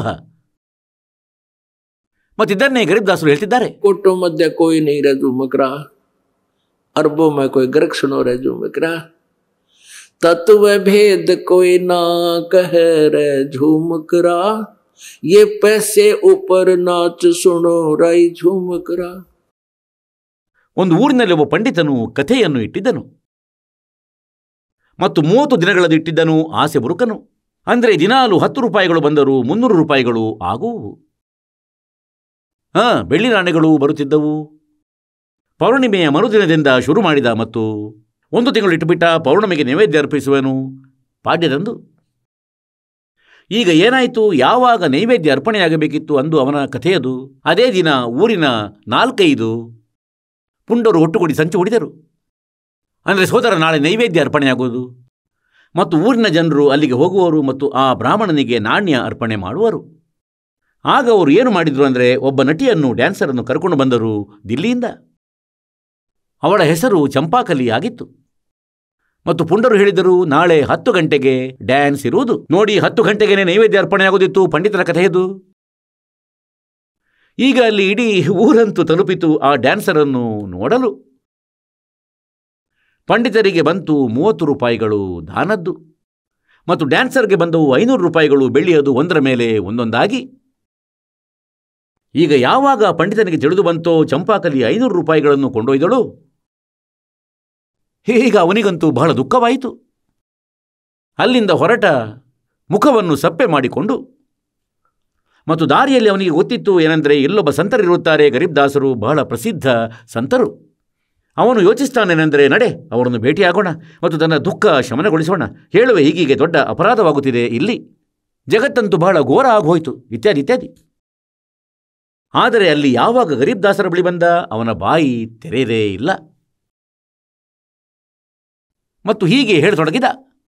ಇದನ್ನು ಹೇಳಲಾರದಾದ ಅಂದರೆ ಏನು ಕಾರಣವೆಂದು ಹೀಗೆ ಹೇಳಿದ ಅಂದರೆ, ಮಹಾರಾಜರೇ, ಬೆಂಕಿ ಹತ್ತಿಬಿಟ್ಟಿದೆ ಜನರಲ್ಲಿ, ಖಂಡಿತ ನಾಶವಾಯಿತು, ಘೋರ ಕಲಿಯುಗ ಬಂದಾಯಿತು. ಈಗಂತೂ ಪೂರ್ತಿ ಸತ್ಯನಾಶ ಆಗೋಯ್ತು ಪ್ರಪಂಚದ್ದು. ಈಗ ಅಲ್ಲಿ ಗರೀಬ್ದಾಸರ ಬಳಿ 5-6 ಭಕ್ತರು, ಊರಿನವರು ಕುಳಿತಿದ್ರು. ಕೆಲವರು ಹೊರಗಿಂದ ಬರ್ತಿದ್ರು, ಕುಳಿತುಕೊಂಡಿರ್ತಿದ್ರು. 5-10 ಸಂತರು ಗೃಹಸ್ಥರಾಗಿದ್ದರು, ಗರೀಬ್ದಾಸರು ಕೂಡ, ಮತ್ತು ಅಲ್ಲಿ ಕುಳಿತಿದ್ದರು. ಈಗ ಅವರು ಬೇರೆ ಭಕ್ತರು ಹೇಳತೊಡಗಿದರು, ಈ ಪಂಡಿತರು ಯಾಕೆ ದುಃಖಿಯಾಗಿರುವರು? ಗುರುಗಳೇ, ಏನು ವಿಷಯ? ಇವರಿಗೇನು ಆಪತ್ತು ಬಂತು? ಹೆಚ್ಚು ಕುಪಿತರಾದಂತೆ ಕಾಣುತ್ತಾರೆ. ಈಗ ಗರೀಬ್ದಾಸರು ಹೇಳಿದರು, ಸೋದರ, फूटी ज्ञान विवेक की, अंधा है जगदीश, और भाई चंपाकली को 500 और मनी राम को 30. ಇವನಿಗೆ ಈ ಕಷ್ಟ ಕಾಡುತ್ತಿದೆ. ಈಗ ಅವರ ಮುಖವನ್ನು ನೋಡ್ತಾನೆ. ಮನಿರಾಮ್ ಹೆಸರಾಗಿತ್ತು ಆ ಪಂಡಿತನದು. ಅವರ ಕಡೆಗೆ ನೋಡಿ ಯೋಚಿಸಿದ ಅಂದರೆ, ಅರೆ, ಇವರಿಗೆ ಹೇಗೆ ತಿಳಿಯಿತು ನಾನು ಯಾವ ಸಮಸ್ಯೆಯಲ್ಲಿ ಇದ್ದೆ ಅಂತ? ನಾನಂತೂ ಯಾವ ಉಲ್ಲೇಖ ಕೂಡ ಮಾಡಿಲ್ಲ. ಪಾದಗಳಿಗೆ ಎರಗಿದ. ಆಗ ಗರೀಬ್ದಾಸರು ಹೇಳತೊಡಗಿದರು, ಅಂದರೆ ಸೋದರ, ನೀನೂ ಬೇರೆಯವರಿಗೆ ಹೀಗೆ ಹೇಳುವೆ. ಬಹಳಷ್ಟು ಪ್ರಪಂಚ ಕೆಟ್ಟಿದೆ ಮತ್ತು ನೀನೇನು ಮಾಡುತ್ತಿದ್ದೆ? ತಮ್ಮ ಅಂತಃಕರಣದಲ್ಲಿ ಇಣುಕಿ ನೋಡಿ ಪಂಡಿತರೆ, ನಿನ್ನ ನಿಯತ್ತು ಇದಾಗಿತ್ತು ಅಂದರೆ 500 ರೂಪಾಯಿಗಳು ನನಗೆ ಬರಲಿ. ಆಗ ಅಂತೂ ಇಡೀ ದೇಶ ಸರಿ ಹೇಳಿದ. ಸ್ವಾಮಿ, ನೀವು ಅಂದಂತೆ ಇತ್ತು ವಿಷಯ. ಹಾಗಾದರೆ ಅಯೋಗ್ಯ, ನಿಮ್ಮೊಳಗೇನು ಅಂತರವಿದೆ? ನಿನಗೇನು ಅರಿವಿಲ್ಲ ಭಕ್ತಿಯದು ಮತ್ತು ಮಾಡುತ್ತಿರುವ ನೀನು ಪಾಠ. ನೀನಂತೂ ಬ್ರಾಹ್ಮಣರ ಯಾವ ಲೆಕ್ಕದಲ್ಲಿಲ್ಲ. ದ್ವಾಪರ, ತ್ರೇತ ಮತ್ತು ಸತ್ಯಯುಗದ ಬ್ರಾಹ್ಮಣರು. ಆಗ ರಾಜ ಪರೀಕ್ಷಿತನಿಗೆ ಕಥೆ ಹೇಳಬೇಕಾಗಿತ್ತು. 7 ದಿನಗಳ ಪಾಠ ಮಾಡಬೇಕಾಗಿತ್ತು. ಶ್ರೀಮದ್ ಭಾಗವತದ್ದು. ಇದು ನಿನ್ನಂತಹ ಪಂಡಿತ ಮತ್ತು ವ್ಯಾಸರಂತಹ ರೈಟರ್ ಏನಿದ್ದಾರೆ ಭಾಗವತದ್ದು, ಹೇಳ್ತಾರೆ ಅವನೂ ನಿರಾಕರಿಸಿ ಬಿಟ್ಟಿದ್ದ. ಏಕೆಂದರೆ 7ನೇ ದಿನ ರಿಸಲ್ಟ್ ಬರಬೇಕಿತ್ತು. 7ನೇ ದಿನ ಇದು ತಿಳಿದು ಬರಬೇಕಿತ್ತು, ಏನೆಂದರೆ ಇವನು ಎಂಥ ಕಥೆ ಮಾಡಿದನು ಮತ್ತು ಏನು ಲಾಭವಾಯಿತು ಈ ರಾಜ ಪರೀಕ್ಷಿತನಿಗೆ. ಮತ್ತು ಅವನಂತೂ ರಾಜನಾಗಿದ್ದ. ಅವನಿಗೆ ಗೊತ್ತಿತ್ತು ಏನೆಂದರೆ ನೀನು ಸರಿ ಕೆಲಸ ಮಾಡದಿದ್ದರೆ ನಿನಗೆ ಹೊಡೆಯುವರು ಕೂಡ ರಾಜನ ಸೈನಿಕರು. ಯಾರಿಗೂ ಧೈರ್ಯ ಆಗಲಿಲ್ಲ ಅಲ್ಲಿ ಕಥೆ ಹೇಳಲು, ಸುಖದೇವನನ್ನು ಬಿಟ್ಟು. ಮತ್ತೀಗ ನೀವು 30 ದಿನಗಳ ಕಥೆ ಮಾಡುವಿರಿ ಡೋಂಗಿಗಳೇ. ಈಗ ಕಾಲು ಹಿಡಿದು ಬಿಟ್ಟ ಮನಿರಾಮನು ಪಂಡಿತನು ಮತ್ತೆ ಹೀಗೆ ಹೇಳಿದ, ಭಗವಂತ ಯಾವುದಾದ್ರೂ ದಾರಿ ಹೇಳಿ. ಏನ್ ದಾರಿ ಸೋದರ, ಈ ಹುಚ್ಚಾಟ ಬಿಡು, ನಿನ್ನ ಹೊಲಗಳಲ್ಲಿ ವ್ಯವಸಾಯ ಮಾಡಿದ್ಯನ್ನು ಮತ್ತು ಭಕ್ತಿಯನ್ನು ಮಾಡು. ನಾನು ನಾಮದೀಕ್ಷೆ ನೀಡುವನು, ನೀನು ಪಾರಾಗುವೆ. ಅವನ ಉದ್ಧಾರ ಆಯಿತು. ಹಾಗೇನು ಹೇಳ್ತಾರೆ, तत्व भेद कोई ना कह रे झुमकरा ये पैसे ऊपर नाच सुनो राई झुमकरा. ಹಣಕ್ಕಾಗಿ ಕುಣಿತ. ಈ ವರ್ತಮಾನದ ಸಂತರು ಮೊದಲು ಗುತ್ತಿಗೆ ಪಡೆಯುತ್ತಾರೆ. 20 ಲಕ್ಷ ತೆಗೆದುಕೊಳ್ಳುವೆ, ಆಗ ಸತ್ಸಂಗ ಮಾಡಲು ಬರುವ ನಿಮ್ಮದು. ಅಪರಾಧಿಗಳಾಗಿದ್ದಾರೆ ಇವರು. ಪರಮಾತ್ಮನದು ಯಾರು ಇಂಥ ಕೆಲಸ ಮಾಡ್ತಾರೆ? ಇವರಂತೂ ನಾಟಕಗಾರರು ಮತ್ತು ಸಂತರು ಹೇಗಾದರು ಇವರು. ಹೀಗಾಗಿ ಏನು ಹೇಳ್ತಾರೆ, पैसे ऊपर नाच सुनो रे झुमकरा. ಹಾಗಾಗಿ ಪುಣ್ಯಾತ್ಮರೇ, ತಾವುಗಳು ಹೇಗೆಂದರೆ ಈಗ ಕೆಲವು ವ್ಯಕ್ತಿಗಳು ಹವನವನ್ನು ಮಾಡುತ್ತಾರೆ ಮತ್ತು ಅದನ್ನೇ ಫೈನಲ್ ಎಂದು ನಂಬುತ್ತಿದ್ದಾರೆ. ಅಂದರೆ ಇಷ್ಟೇ ಕೆಲಸವಾಗಿದೆ, ಸ್ವಾಹ ಸ್ವಾಹ ಹಾಕಿ ಕಾಲು ಭಾಗ ತುಪ್ಪ ಮತ್ತು ನಿಶ್ಚಿಂತರಾಗುತ್ತಾರೆ. ಈಗ ಪರಮಾತ್ಮ ಹೇಳುತ್ತಾರೆ 5 ಯಜ್ಞಗಳಿವೆ, ಈ 5 ಯಜ್ಞಗಳನ್ನು ಮಾಡಬೇಕಾಗಿದೆ. ಮತ್ತು ಈ 5 ಯಜ್ಞಗಳಿಂದಾಗಿ ತಿಳಿಯಿರಿ ನಿಮ್ಮ ಗ್ಲೂಕೋಸ್ನ ಕೆಲಸ ಪೂರ್ಣವಾಗುವುದು. ಏಕೆಂದರೆ ತಾವು ಕಲಿಯುಗದಲ್ಲಿ ಸಂಪೂರ್ಣವಾಗಿ ಭಕ್ತಿಹೀನರು, ಪುಣ್ಯಕರ್ಮ ಹೀನರಾಗಿ ಇದ್ದೀರಿ. ತಾವು ಬಹಳ ಬಹಳ ದುರ್ಬಲ ಆಗಿರುವಿರಿ. ಹಾಗಾಗಿ ತಮಗೆ ಸಂಕಟಗಳ ಮೇಲೆ ಸಂಕಟಗಳು ಬರತೊಡಗಿವೆ. ಒಂದಕ್ಕಿಂತ ಒಂದು ಭಯಂಕರ ರೋಗಗಳು ಮನೆ ಮಾಡಿವೆ. ಗೊತ್ತಿಲ್ಲ, ಯಾರಿಗೂ ಸುಖವಿಲ್ಲ, ಎಲ್ಲರಿಗೂ ಟೆನ್ಷನ್ ಆಗುತ್ತಿದೆ. ಮತ್ತೇನು ಸ್ವಲ್ಪ ಮನೆಯಲ್ಲಿ ಅನುಕೂಲತೆ ಇದೆ, ಆದರೆ ಅತ್ತೆ ಸೊಸೆಯರ ಜಗಳ ಮತ್ತು ಅತ್ತೆ ಸೊಸೆಯರ ಜಗಳವಾಯಿತೆಂದರೆ ಇಡೀ ಪರಿವಾರದಲ್ಲಿ ಹರಡಿ ಹೋಗುತ್ತದೆ. ನಂತರ ಅವರದು ಎಣ್ಣೆ ಹಾಗೆ ಹರಡಿಬಿಡುತ್ತದೆ. ನಂತರ ಅಲ್ಲಿ ಮಾವನಿಗೆ ಗೊತ್ತಾಗುವುದು, ಅವನೂ ಜಗಳವಾಡುವನು. ಅತ್ತ ಹುಡುಗ ಬರುವ, ಅವನು ನಂತರ ಇಡೀ ದಿನ ವ್ಯವಸಾಯ ಮಾಡುತ್ತಾನೆ. ಟೆನ್ಷನ್ನಲ್ಲಿ ಮನೆಗೆ ಬರುತ್ತಲೇ ಪುನಃ ಕಿರಿಕಿರಿ, ಮನೆಯ ಕಲಹ. ಈಗ ಹೇಗೆಂದರೆ ಪುಣ್ಯಾತ್ಮರೇ, ಈ ಸದ್ಭಕ್ತಿಯಿಂದ, ಪರಮಾತ್ಮನ ಭಕ್ತಿಯಿಂದ ನಿಧಾನವಾಗಿ ತಮ್ಮೊಳಗೆ ಸಹನಶೀಲತೆಯೂ ಬರುವುದು. ನಂತರ ತಮ್ಮೊಳಗೆ ನಷ್ಟವೂ ಕೂಡ ಮನೆಯಲ್ಲಿ ಉಂಟಾದರೆ ತದನಂತರ ಜಗಳವಿರದು ತಮ್ಮ ಮನೆಯಲ್ಲಿ. ಈಗಂತೂ ಸ್ವಲ್ಪವೇ ಹಾನಿಯಾದರೂ ಮುದುಕ ಮುದುಕಿ ಸೊಸೆಯ ಜೊತೆ ಜಗಳವಾಡ್ತಾರೆ. ಎಂಥ ಮನೆತನದವಳು ಬಂದಳು, ಇವಳೇನೂ ನೋಡುವುದಿಲ್ಲ, ಇವಳು ಹೀಗೆ ನಾಶ ಮಾಡಿದಳು, ಇದು ಮಾಡಿದಳು. ಮತ್ತು ಹೀಗೆಯೇ ಕೆಲವು ದಿನಗಳ ನಂತರ ಆ ಸೊಸೆ ತೊಡಗುವವಳು ಶ್ಲೋಕ ಕೇಳಿಸುವುದಕ್ಕೆ ಅವರಿಗೆ. ನಂತರ ಅವರು ಮರೆಯಾಗಿ ಅಲೆಯುವರು. ಹೀಗೆ ನಾವು ಎಲ್ಲ ಕೆಲಸಗಳನ್ನು ಯದ್ವಾ ತದ್ವಾ ಬಿಗಡಾಯಿಸಿ ಬಿಟ್ಟಿದ್ದೇವೆ. ಮತ್ತು ಭಗವಂತನ ಸತ್ಸಂಗ ಕೇಳುವುದರಿಂದ, ವಿಚಾರಗಳನ್ನು ಕೇಳುವುದರಿಂದ ಭಕ್ತಿಯ ದೃಢತೆ ಏನು ಆಗುವುದಕ್ಕಿಂತ ಮುನ್ನವೇ ಕೆಲವು ಇಂತಹ ಸಂಸ್ಕಾರಗಳೇನಿವೆ ಅವು ಹಾಗೆಯೇ ದೂರವಾಗುವು. ನಮ್ಮೊಳಗೆ ಜಗಳವಾಗುವಂತಹ ಪರಿಸ್ಥಿತಿಯನ್ನೇ ಬರಲು ಕೊಡುವುದಿಲ್ಲ ಭಗವಂತ. ಅಂತಹ ವ್ಯವಸ್ಥೆ ಮಾಡಿಬಿಡುವನು.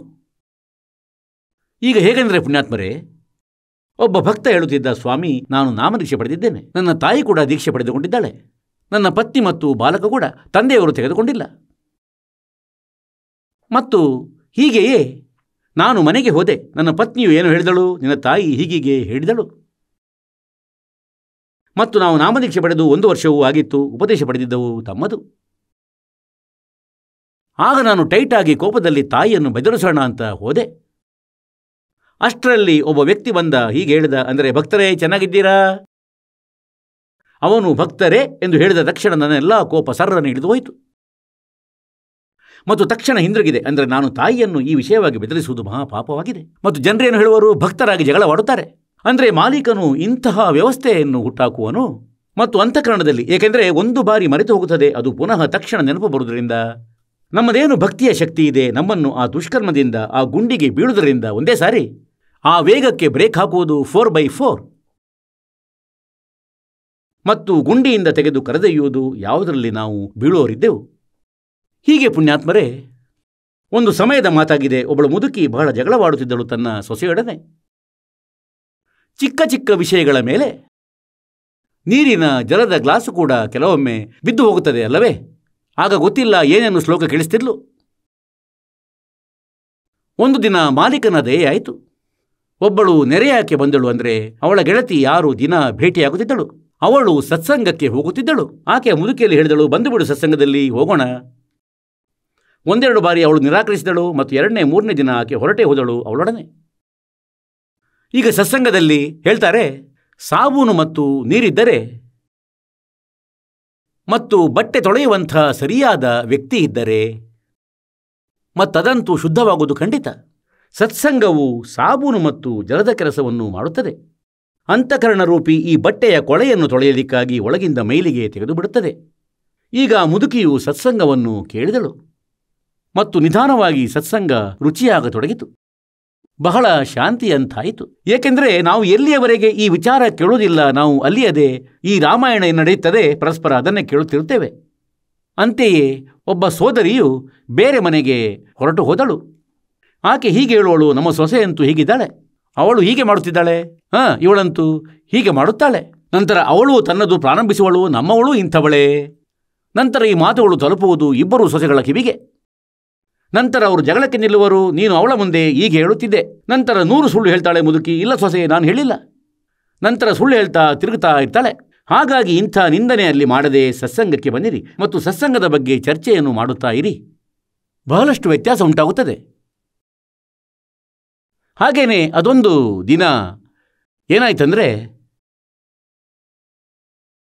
ಆ ಸೊಸೆಯು ಹಾಲು ಕರೆದು ಎಮ್ಮೆಯದು ಪ್ರತಿದಿನ ಮೇಲೆ ನೇತಾಕುತ್ತಿದ್ದಳು. ಒಂದು ಗಜ ಕಂಬಿಯನ್ನು ಬೆಂಡ್ ಮಾಡಿರ್ತಾರೆ, ಅದರಲ್ಲಿ ಹುಕ್ ಮಾಡಿಬಿಡ್ತಾರೆ ಮತ್ತು ಮೇಲೆ ಕೊಂಡಿಯಂತೆ ಮಾಡಿ ನೇತಾಕ್ತಿದ್ರು. ಅದು ಉದ್ದವಿರುತ್ತಿತ್ತು, 5-6 ಅಡಿಗಳಷ್ಟು, ಮತ್ತು ಸುಲಭವಾಗಿ ಕೈಯಿಂದ ಅದಕ್ಕೆ ಬಕೆಟನ್ನು ತಗುಲಿಸುತ್ತಿದ್ದರು, ನಾಯಿ ಮತ್ತು ಬೆಕ್ಕಿನಿಂದ ಅದನ್ನು ರಕ್ಷಿಸಲು. ಅವಳು ಪ್ರತಿನಿತ್ಯ ಹಾಲನ್ನು ಅದೇ ಕೊಂಡಿಗೆ ನೇತಾಕುತ್ತಿದ್ದಳು, ಹುಕ್ಕಿಗೆ. ಈಗ ಆ ದಿನ ಆ ಸೊಸೆಯಿಂದ ಗೊತ್ತಿಲ್ಲ, ಏನೋ ತಪ್ಪಾಯಿತು. ಹುಕ್ಕಿನ ಕೊಂಡಿ ತಿರುಗಿ ಉಲ್ಟಾ ಆಗೋಯ್ತು. ಅವಳು ಯೋಚಿಸಿದಳು, ಬಕೆಟ್ ಸಿಕ್ಕಿಕೊಂಡಿದ್ದೆಂದು. ಅವಳು ಬಿಟ್ಟುಬಿಟ್ಟಳು ಬಕೆಟನ್ನು ಮತ್ತು ಅದು ಬಿದ್ದು ಬಿಟ್ಟಿತು ಕೆಳಗೆ ಬಿದ್ದುದರಿಂದ ಇಡೀ ನೆಲದ ಮೇಲೆಲ್ಲ ಹಾಲೇ ಹಾಲು. ಮತ್ತು ಮುದುಕಿ ನೋಡಿದಳು ಕುಳಿತಲ್ಲಿಂದ. ಈಗ ಆ ಸೊಸೆ ಆ ಮುದುಕಿ ಕಡೆಗೆ ನೋಡುತ್ತಿದ್ದಾಳೆ, ಅಂದರೆ ಈಗ ಇವಳು ಏನೇನು ಶ್ಲೋಕ ಕೇಳಿಸುವಳೋ ಎಂದು. ಮತ್ತು ಕೈಕಾಲುಗಳು ನಡುಗಿದವು, ಅಂದರೆ ಇಂದಂತೂ ದೊಡ್ಡ ಜಗಳವೇ ಆಗುವುದು. ಆಗ ಮುದುಕಿ ಹೇಳಿದಳು, ಮಗಳೇ, ಪರವಾಗಿಲ್ಲ, ಇದು ನಮ್ಮ ಭಾಗ್ಯದಲ್ಲಿ ಇರಲಿಲ್ಲ. ಇದೆಲ್ಲವನ್ನು ಚೆನ್ನಾಗಿ ಶುಚಿಗೊಳಿಸು ಮತ್ತು ಎಷ್ಟು ಎತ್ತಿಕೊಳ್ಳಲಾಗುತ್ತದೆಯೋ ಅಷ್ಟು ಎತ್ತಿಕೋ, ಮತ್ತು ಎಮ್ಮೆಯ ಅದರಲ್ಲಿ ಆಹಾರದಲ್ಲಿ ಹಾಕಿಬಿಡು ಮಗಳೇ, ಡಬರಿಯಲ್ಲಿ. ಇದು ಇಂದು ನಮ್ಮ ಭಾಗ್ಯದಲ್ಲಿ ಇರಲಿಲ್ಲ ಮಗಳೇ. ಪರವಾಗಿಲ್ಲ ಬಿಡು. ಅವಳಿಗೆ ನಂಬಲೇ ಆಗಲಿಲ್ಲ. ಅರೆ, ಇಂದು ಮುದುಕಿ ಯಾವ ಸ್ಟೇಷನ್ ಹಿಡಿದಿದ್ದಾಳಪ್ಪ? ಇದಕ್ಕಿಂತ ಮುಂಚೆ ಇವಳು ಜಗಳವಾಡುತ್ತಿದ್ಲು, ಆದರೆ ಅವಳಿಗೆ ನಂಬಿಕೆ ಅಂತೂ ಆಗಲಿಲ್ಲ. ಅಂದರೆ ಯೋಚಿಸಿದಳು, ಒಳಗಿಂದ ಸಿಟ್ಟಾಗಿರಬಹುದು. ಈಗ ತನ್ನ ಮಗನಿಗೆ ತಿಳಿಸುವಳಿವಳು. ಎಲ್ಲಿವರೆಗೆ ಅವಳ ಪತಿ ಮನೆಗೆ ಬರಲಿಲ್ಲ ಅಲ್ಲಿವರೆಗೆ ಅವಳಿಗೆ ವಿಶ್ವಾಸವೇ ಆಗಲಿಲ್ಲ. ಈಗ ಅವಳ ಪತಿ ಬಂದ. ಅವನು ಕೇಳತೊಡಗಿದ, ಅಮ್ಮ, ಇದೇನಾಯಿತು? ಏಕೆಂದರೆ ಹಾಲಿನ ಆ ಜಿಡ್ಡು ಕೂಡ 4 ಕಡೆ ನೆಲದ ಮೇಲೆ ಅಂಟ್ಕೊಂಡಿತ್ತು. ಆಗ ಅವನ ತಾಯಿ ಹೇಳಿದಳು, ಮಗನೇ, ಇದು ಹಾಲು ಚೆಲ್ಲಿ ಹೋಯಿತು ಮತ್ತು ನಮ್ಮ ಭಾಗ್ಯದಲ್ಲಿ ಇರಲಿಲ್ಲ. ಇಂದು ಒಳ್ಳೆಯದಾಯಿತು, ಮಗಳ ತಲೆ ಒಡೆಯಲಿಲ್ಲ, ಇವಳ ಕಾಲಿಗೇನು ಏಟಾಗಲಿಲ್ಲ ಬಕೆಟ್ ಬೀಳುವಾಗ. ಅಂದರೆ ಮುದುಕಿ ಆದರೂ ಕೂಡ ಬಹಳ ಒಳ್ಳೆಯ ಮಾತುಗಳನ್ನು ಆಡಿದಳು. ಆಗ ಅವಳಿಗೆ ವಿಶ್ವಾಸವಾಯಿತು, ಓಹೋ, ಮುದುಕಿಯಲ್ಲಂತೂ ಇಷ್ಟು ಪರಿವರ್ತನೆ ಹೇಗೆ ಬಂತು? ಕಾಲು ಹಿಡಿದಳು ತನ್ನ ಅತ್ತೆಯದು. ಹೇಳಿದ್ಲು, ಅಮ್ಮ, ನನ್ನಿಂದ ಏನಾದರೂ ತಪ್ಪಾದರೆ ದಯವಿಟ್ಟು ಕ್ಷಮಿಸಬೇಡಿ. ನಾನು ಕೂಡ 1-2 ಬಾರಿ ಎದುರು ಮಾತಾಡಿದ್ದೆ ನಿಮಗೆ. ಈಗ ಅವಳಿಗೆ ವಿಷಯ ತಿಳುವಳಿಕೆ ಬಂದಿತ್ತು. ಇದನ್ನೇ ಹೇಳುತ್ತಾರೆ ಸೋದರ, ಸತ್ಸಂಗದ ಪ್ರಭಾವಕ್ಕೊಳಗಾದರೆ ಸತ್ಸಂಗಿಯಾಗಿರುತ್ತಾರೆ ಮತ್ತು ತಮಗೆ ಪ್ರಭಾವವಿಲ್ಲ. ತಾವು ನಾಮದೀಕ್ಷೆಯನ್ನೂ ಪಡೆದಿದ್ದೀರಿ ಮತ್ತು ಭಕ್ತರೆಂದೂ ಕರೆಯಲ್ಪಡುತ್ತೀರಿ. ಭಕ್ತರಂತಹ ಲಕ್ಷಣ ಇಲ್ಲದಿದ್ದರೆ ತಾವು ಭಕ್ತರಲ್ಲ. ಮತ್ತು ತನ್ನ ಅತ್ತೆಯಲ್ಲಾದ ಪರಿವರ್ತನೆಯನ್ನು ನೋಡಿ ಆ ಸೊಸೆ ಕೂಡ ನಾಮದೀಕ್ಷೆಯನ್ನು ಪಡೆದಳು ಮತ್ತು ಅವಳ ಪತಿಯೂ ಕೂಡ ದೀಕ್ಷೆಯನ್ನು ಪಡೆದನು ಮತ್ತು ಇಡೀ ಮನೆಯ ಉದ್ಧಾರವಾಯಿತು. ಹಾಗಾಗಿ ಪುಣ್ಯಾತ್ಮರೇ, ಹೀಗೆ ನಾವು ಸತ್ಸಂಗದಲ್ಲಿ ಬರುವುದರಿಂದ ನಮ್ಮ ಈ ರೀತಿಯ ಆ ಸಮಸ್ಯೆಗಳೇನಿವೆ ಇವುಗಳ ಕೂಡ ಸಮಾಧಾನ ಆರಾಮವಾಗಿ ಆಗುವುದು. ನಿಧಾನವಾಗಿ, ಒಂದೇ ಸಾರಿ ಆಗದು, ನಿಧಾನವಾಗಿ ಆಗುವುದು. ಹೇಳ್ತಾರೆ, द्वार धनी के पड़ा रहे, धके धनी के खावे, 100 काल जग चोली, फिर द्वार छोड़ दी जावे. ಈಗ ಟ್ರೀಟ್ಮೆಂಟ್ ಶುರು ಆಗಿದೆ ತಮ್ಮದು. ಈಗ ಪುನಃ ನಾವು ಅದೇ ಪ್ರಸಂಗಕ್ಕೆ ಬರ್ತೇವೆ. ಅಂದರೆ ಅಂತೆಯೇ ನಾವು ಸಾಧನೆಯನ್ನು ಮಾಡುತ್ತೇವೆ. ಅಂದರೆ ಯಾರೋ ಒಂದು ಹವನ ಯಜ್ಞವನ್ನೇ ಮಾಡಿ ತನ್ನನ್ನು ತನಗೆ ಸಂತುಷ್ಟನೆಂದುಕೊಳ್ಳುತ್ತಾನೆ. ಅಂದರೆ ನಾನು ಬಹಳ ಸಾಧಿಸಿಕೊಂಡೆ. ಮತ್ಯಾರೋ ಒಂದು ಸ್ವ ಅಧ್ಯಾಯ ಮಾಡಿಕೊಳ್ಳುತ್ತಾರೆ. ಗೀತೆಯದ್ದು ಒಂದು ಅಧ್ಯಾಯ ಪಾಠ ಮಾಡಿದರು, ಅಥವಾ ಯಾವುದೋ ವೇದದ ಯಾವುದೋ ಮಂತ್ರವನ್ನು 4-5 ನೆನಪು ಮಾಡಿ ಹಲವು ಬಾರಿ ಅವುಗಳನ್ನು ರಿಪೀಟ್ ಮಾಡುತ್ತಾ ಇರುತ್ತಾರೆ. ಯಾರ್ಯಾರೋ ಏನೇನೋ ಮಾಡ್ತಿದ್ದಾರೆ. ಈಗ ಪರಮಾತ್ಮ ಒಂದು ನಮಗೆ ಈ ಯಥಾರ್ಥ ವಿಧಿಯನ್ನು ಹೇಳಿದ್ದಾರೆ. ಅಂದರೆ 5 ಯಜ್ಞಗಳನ್ನು ತಾವು ಮಾಡಬೇಕಾಗಿದೆ. ಏಕ ಯಜ್ಞ ಹೈ ಧರ್ಮ ಕಿ, दूसरी यज्ञ है ध्यान, तीसरी यज्ञ हवन की और चौथी यज्ञ परिणाम, और 5वीं यज्ञ है ज्ञान. ಈಗ ಈ ಸತ್ಸಂಗ ಏನು ತಮಗೆ ಹೇಳಲಾಗುತ್ತಿದೆ, ಈ ತತ್ವಜ್ಞಾನ, ಇದು ಜ್ಞಾನ ಯಜ್ಞವಾಗಿದೆ. ತಾವು ಇಲ್ಲಿ ದಾನವನ್ನು ಮಾಡುತ್ತೀರಿ, ತಾವು ಧರ್ಮವನ್ನು ಮಾಡುತ್ತೀರಿ, ತಾವೇನು ಹಣ ನೀಡಿದಿರಿ ಪರಮಾತ್ಮನಿಗೆ ನೀಡಿದಿರಿ. ತಾವೆಲ್ಲರೂ ಉಪದೇಶಿಗಳು. ತಾವು ನೀಡಿದಂತಹ ದಾನ ಒಂದು ಬಹಳವೇ ಪವಿತ್ರ ಹಣವಾಗಿರುತ್ತದೆ. ಮತ್ತು ನಂತರ ಇಲ್ಲಿ ಭಗವಂತನ ದರ್ಬಾರಿನಲ್ಲಿ ಇದೇನು ತಮ್ಮ ಕಡೆಯಿಂದ ಕೊಡಲ್ಪಟ್ಟದ್ದು, ಅದು ಪರಮಾತ್ಮನ ಕೃಪೆಯಿಂದ ಶುದ್ಧವಾಗಿ ಬಿಡುತ್ತದೆ. ತದನಂತರ ಈ ದಾನದಿಂದ, ಈ ದ್ರವ್ಯದಿಂದ ಇಲ್ಲಿ ತಮಗಾಗಿ, ಪರಮಾತ್ಮನ ಮಕ್ಕಳಿಗಾಗಿ ಎಲ್ಲ ಸೌಲಭ್ಯಗಳನ್ನು ಲಭ್ಯಗೊಳಿಸಲಾಗುತ್ತದೆ.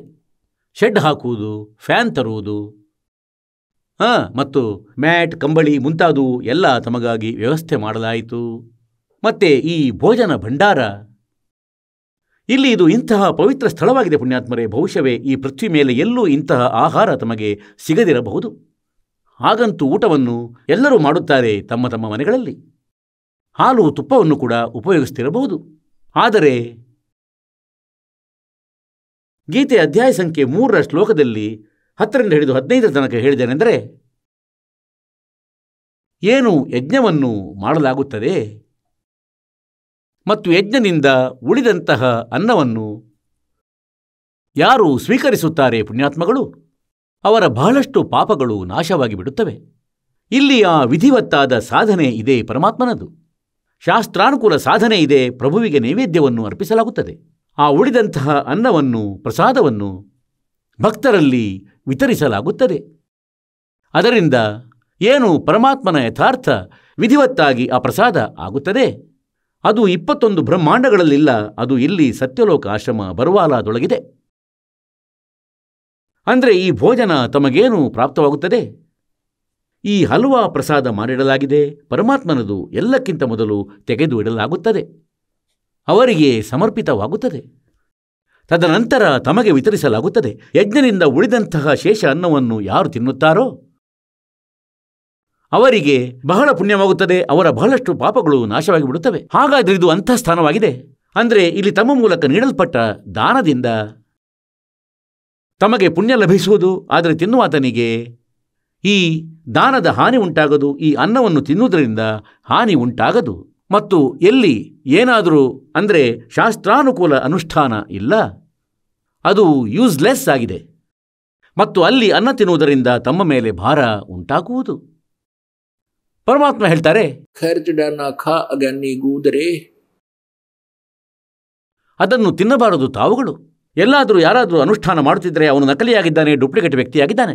ಅವನ ಮೂಲಕ ಮಾಡಲಾದ ಆ ಯಜ್ಞ ಅದು ಒರಿಜಿನಲ್ ಅಲ್ಲ. ಮತ್ತು ಅವನ ಅನ್ನ ತಿನ್ನುವುದರಿಂದ ತಮ್ಮ ಮೇಲೆ ಭಾರ ಉಂಟಾಗುವುದು. ಅದರಿಂದ ಪಾರಾಗಬೇಕು ನೀವು.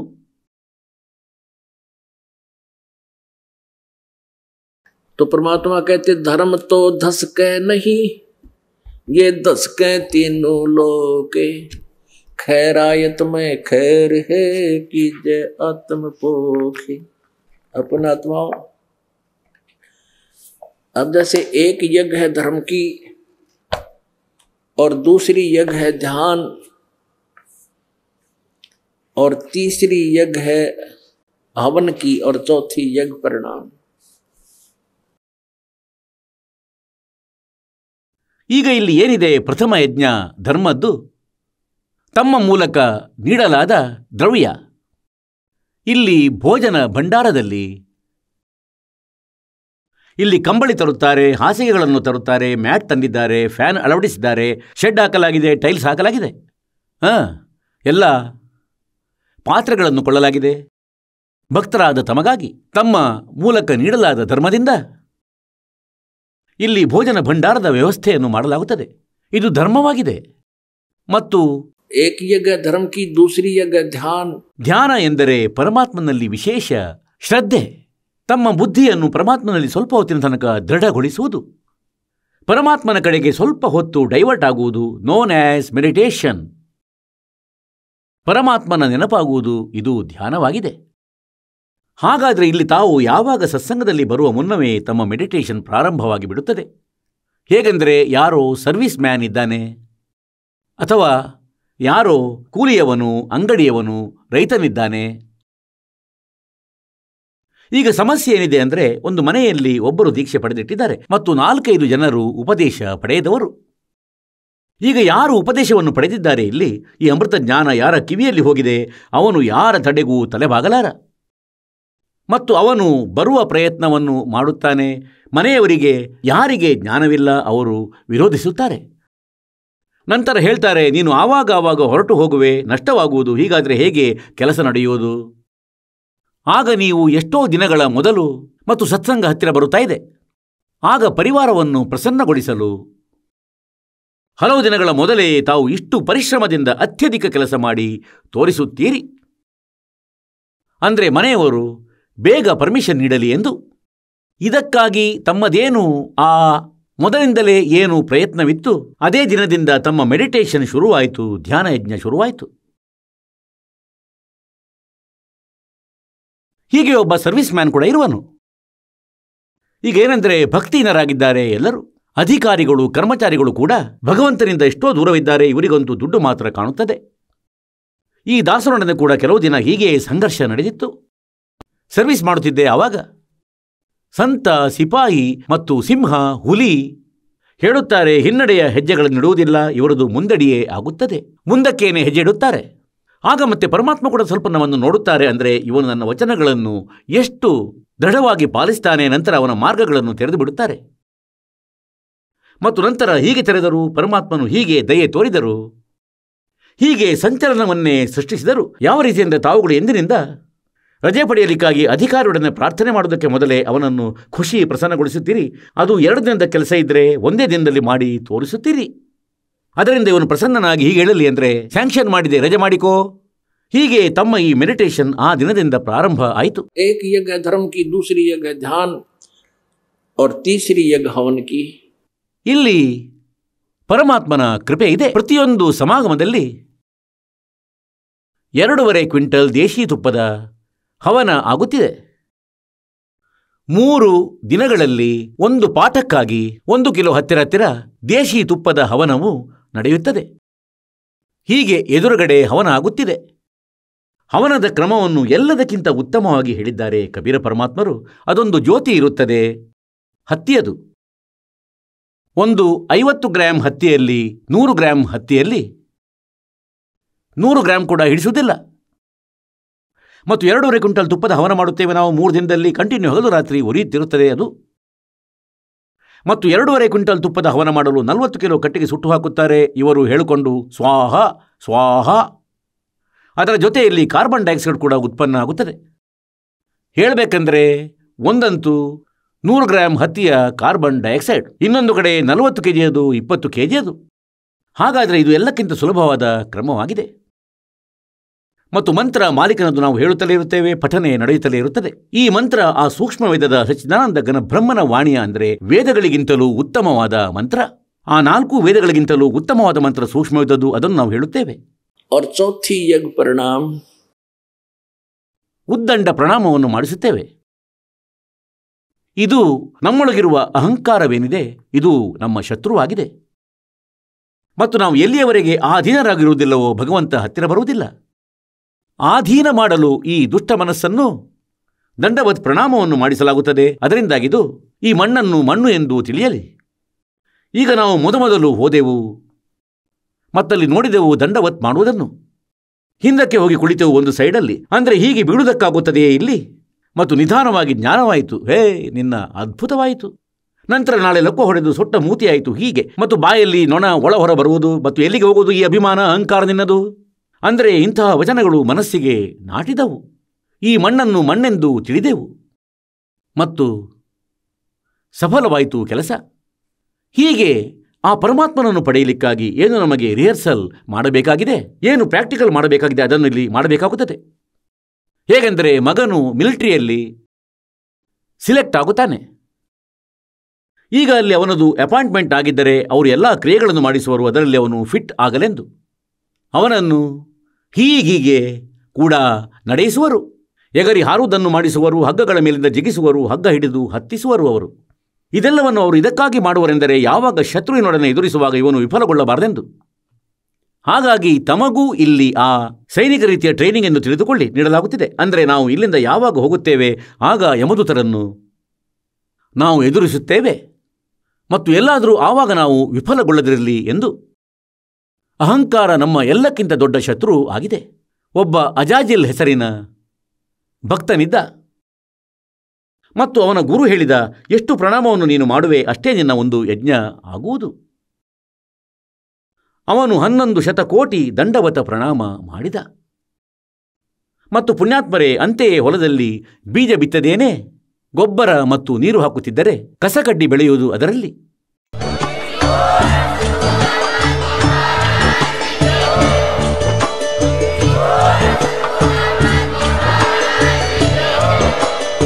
ನೀವು ಕೇಳಿದ್ದೀರಿ ಜಗದ್ಗುರು ತತ್ವದರ್ಶಿ ಸಂತ ರಾಮ್ಪಾಲ್ ಮಹಾರಾಜರ ಮಂಗಳ ಪ್ರವಚನ.